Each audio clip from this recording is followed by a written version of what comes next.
We're the Japanese Factory, and we cover everything watch-related here in Japan. In this episode, we're hitting the streets to answer a simple question. What watches do strangers wear in Japan?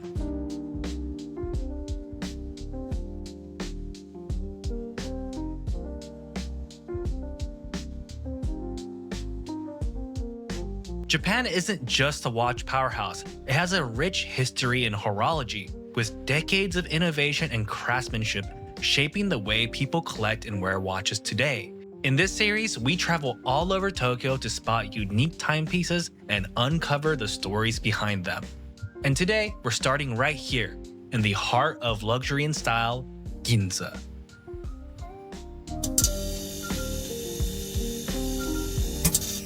Ginza is known for luxury shopping, high-end boutiques, and some of the best dining in Tokyo.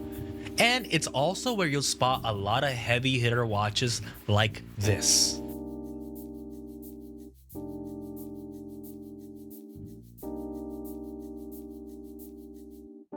But we came across a very interesting watch from a watch brand that just might surprise you. Yeah, so this is a Fossil Swiss-made automatic, so mechanical watch. Was there a reason why you bought this specific one, or? Yeah, so it has a Swiss movement, which was like, I'm not a watch expert, but it's the only time that Fossil did it, and it was their like entry into something that I think they ended up not doing. So it was kind of unique in the sense that they made a few of them, but they didn't make too many. I really like the engineering of mechanical watches that it charges through your wrist. They'd made them probably 2 years before I bought it, and I've had it about four or 5 years. Okay. So, yeah. Do you have any other watches in your collection, or? Just the Timex that my brother gave me, and I'm planning on getting like a Seiko GMT. Okay, wow. Yeah, it was my first time in the area. Okay. Just took the train up to Tokyo for the first time today, so. If you don't mind me asking, like, where are you from? I'm from California, United States, here for the Navy. Okay. And came this way. I didn't know what was going on today. I just came for the Yamaha store. What do you do for a living? Now I'm a fire controlman for the Navy. Okay, thank you so much. Yep. Thank you for your time. Yeah. I appreciate it. Nice to meet you. Nice to meet you. Now, when it comes to Ginza, which is literally the luxury watch hub of Tokyo, you're bound to see tons and tons of Rolexes, sometimes even fake ones. But you do come across rare watch brands like this. Now, most of our street interviews are conducted here in Ginza, so if you want to watch more watch-related content in Ginza, definitely go check out our backlog of content. Now with Ginza out of the way, let's head to Shibuya, one of the most popular areas in all of Tokyo.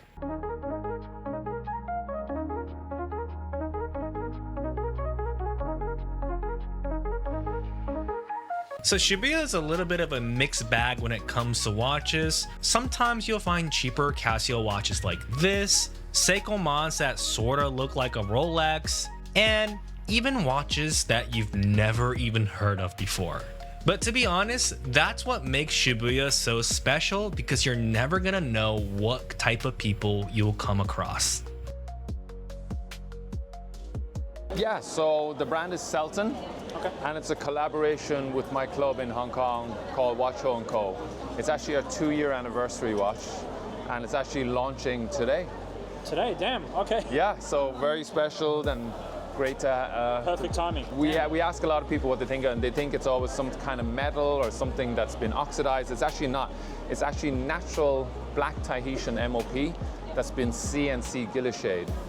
So you have this very cool pattern that's also almost 3D, and then you have the natural vibrant colors of the black Tahitian MOP playing with the light, playing with the colors. So that's why you get this little sparkle, and it's really mesmerizing. So the pattern is inspired by ancient China, where the soldiers used to wear a similar pattern in their body armor.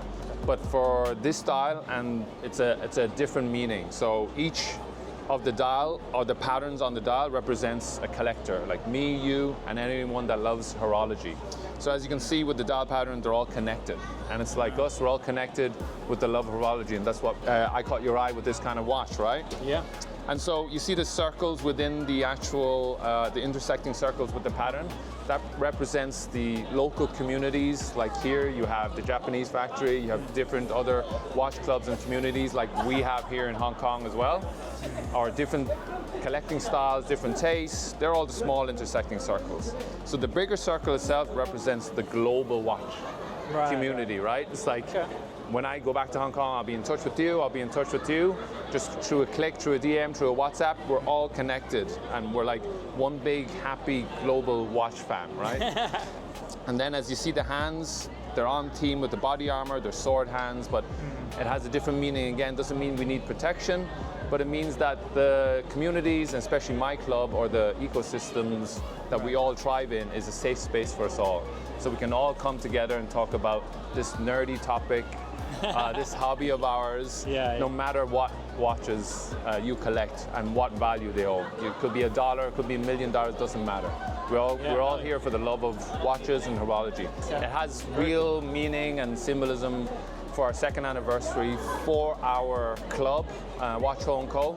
And our motto is good vibes only. So it goes back to that as well. Like, you know, no snobbery, no kind of bias or judgment or anything like that. If you think about it, it's exactly what we do when we hang out, when we talk about watches. It's like people gather, we spend time with each other, and we talk about different stories, or we create new stories and memories together. So at the end of the day, it's like, it's not what the watch brings us together, it's actually the people. Right? And that's the beauty of the hobby, and that's what we try to subscribe to, and we try to stick by our values and principles. It's launching 11 p.m. Hong Kong time, which is midnight here in Tokyo, right? And it's 72 hours pre-sale, and it's selling for $1,099 US dollars. It was an incredible opportunity to meet Jackie in person, and he also had a few other watches that might raise a few eyebrows. As Jackie explained in the interview, we at the Japanese factory have our very own meetups here in Shibuya. So if you're ever in town and you want to talk about watches, come join our monthly meetups. Let's go find more watches in Shibuya.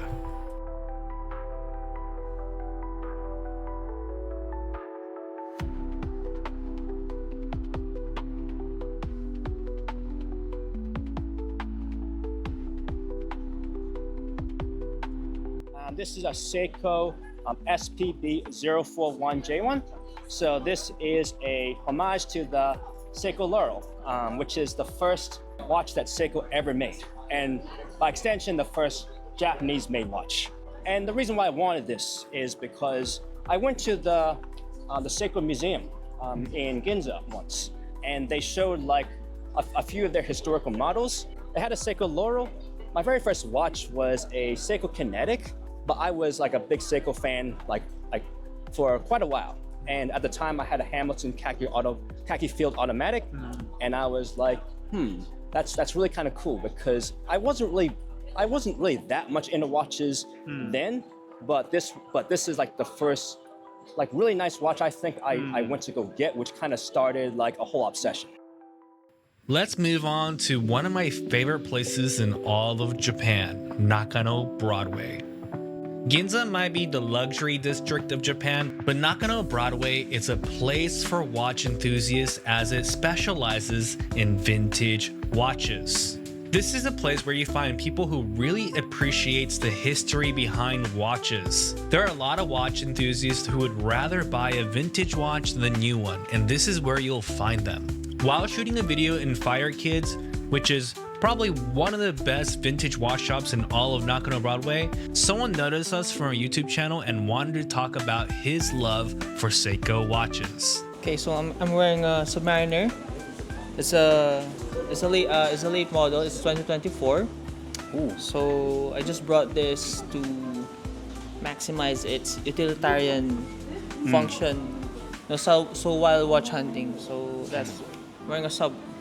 Today we met you in Fire Kids in Nakano Broadway. What are you doing today in Nakano Broadway? What are you looking for? So I'm actually a Seiko collector, so I focus more on 60s pieces.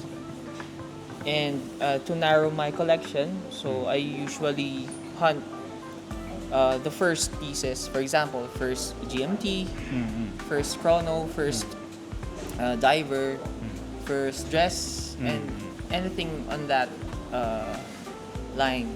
So to also save money. Oh, So you have to narrow down your collection. So Yeah, right. That's my strategy.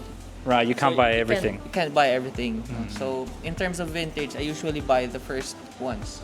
The first edition, like the first, yeah. So back at the shop, so I saw the first automatic. So that's the piece that I don't have.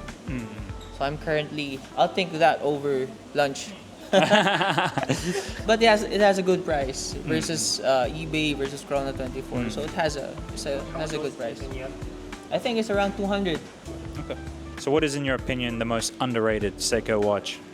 The value may increase. Yeah, yeah. Damn, he's gatekeeping. He's gatekeeping. For vintage pieces, I think the Seiko liner. Seiko line, okay. Seiko liner. Yeah. What year was that roughly? Also, the Seiko liner, I think it's called the Semi GS, Semi-GS, okay. right? And you also have the 50s pieces, the S Seikos. So those are underrated. Oh, the S logo Yeah. only, right? If you can see, the issue is, I think they think of it as a small watch, Right. but the diameter of those watches are the men's pieces back in the day, and it fits perfectly on NATO bands. I think a lot of people now, like, you know, you look at like a lot of the Rolex models, they're like 40, 42 millimeters. Yeah. But a lot of the vintage models back then, men's sizes were like 31 to like, 30 to 33 mils. Oh no, you're gonna increase the price, but anyway, so those are, I think, the what they call this, underrated pieces for Seikos. So, in conclusion, when it comes to collecting watches in Japan, a lot of people take it seriously, and some people just enjoy what they wear. This is what's exciting when you bump into random people and talk about watches. They all have their own reasons and why they got the watch. If you love the hobby of watches, please consider subscribing to the channel and join us as we uncover more watch stories here in Japan. And if you made it to the very end of the video, let me know in the comments, and also let us know what you're wearing on your wrist today.